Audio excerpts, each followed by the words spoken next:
শেষ করবে, কর্মজীবনে আইসা তার দায়িত্ব আছে না? তাহলে প্রত্যেকটা মানুষেরই কিন্তু প্রত্যেকটি জায়গায় কিছু দায়িত্ব আছে।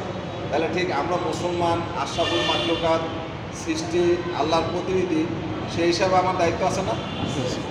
কি দায়িত্বটা বলছেন কি আল্লাহ রাব্বুল আলামিন, ওমা খালাকতুল জিন্না ওয়াল ইনসান ইল্লা লিয়াবুদুন। আমি জিন এবং মানব জাতিকে সৃষ্টি করেছি কিসের জন্য? আমার ইবাদতের জন্য। আমরা কার জন্য সৃষ্টি হয়ে, কি জন্য সৃষ্টি হয়েছি, এই জন্য নির্ধারিত হয়েছি আল্লাহর ইবাদতের জন্য।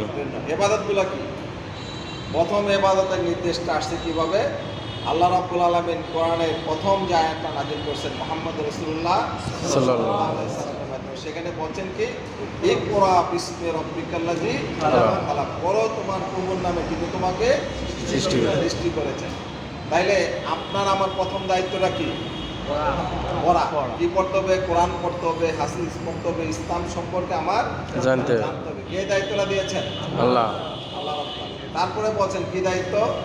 বলছেন ইয়া আইয়ুহাল মুদাসসির কুম ফানজির রব্বুকা ফাকাব্বির, হে কম্বল দিয়ে আচ্ছন্ন ব্যক্তি, জেগে উঠুন এবং আপনার রবের শ্রেষ্ঠত্ব বর্ণনা করুন।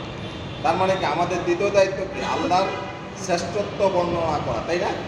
আল্লাহর মেসেজ, আল্লাহ রাব্বুল আলামিন যেই উদ্দেশ্যে মানুষকে সৃষ্টি করেছেন, যেই কাজ দিয়েছেন, এই কাজগুলো মানুষের কাছে পৌঁছে দেওয়া।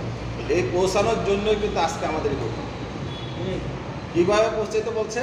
সূরা নহল 125 নম্বরে বলছেন, উদু ইলা সাবিলি রব্বিকা বিল হিকমাতি ওয়া মাউযাতি হাসানা, তোমরা ডাকো তোমাদের রবের দিকে উত্তম ভাষা, হিকমত এবং নসিহতের মাধ্যমে। তাইলে আমাদেরকে হিকমত এবং নসিহতের মাধ্যমে, অর্থাৎ কোরআন এবং সুন্নাহর আলোকে আপনাদের কাছে, আমাদের কাছে, প্রত্যেকের কাছে দাওয়াত পৌঁছানোর জন্য দায়িত্ব দিয়েছেন কাকে? আমাকে। কে দিয়েছেন? আল্লাহ। তাহলে আমরা সেই উদ্দেশ্যে দাওয়াতের কাছে কি, ঠিক কিনা? তাহলে আপনাদের কাছে আমাদের দাওয়াতটা কি? বাংলাদেশ জামাত ইসলামী আপনাকে দাওয়াত দিচ্ছে। কিসের দাওয়াত দিচ্ছে?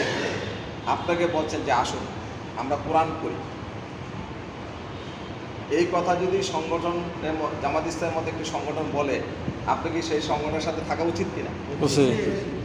আমরা কোরআনের জন্যই আপনাকে দাওয়াত দিচ্ছি। তারপর বলতেছি যে আসুন আমরা নামাজ কায়েম করি, আকিমুস সালাত।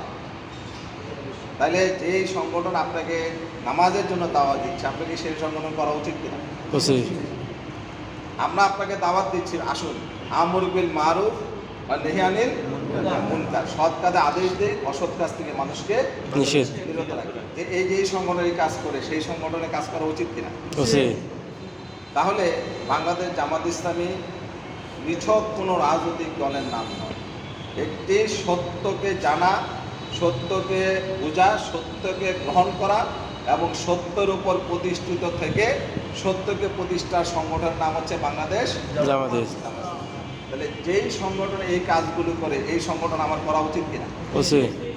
এই জন্য করা উচিত। আল্লাহ রাব্বুল আলামিন আরেক জায়গায় বলছেন, আল্লাযীনা আমানু ইউকাতিলুনা ফি সাবিলিল্লাহ ওয়াল্লাযীনা কাফারু ইউকাতিলুনা ফি সাবিলিত, যারা ঈমানদার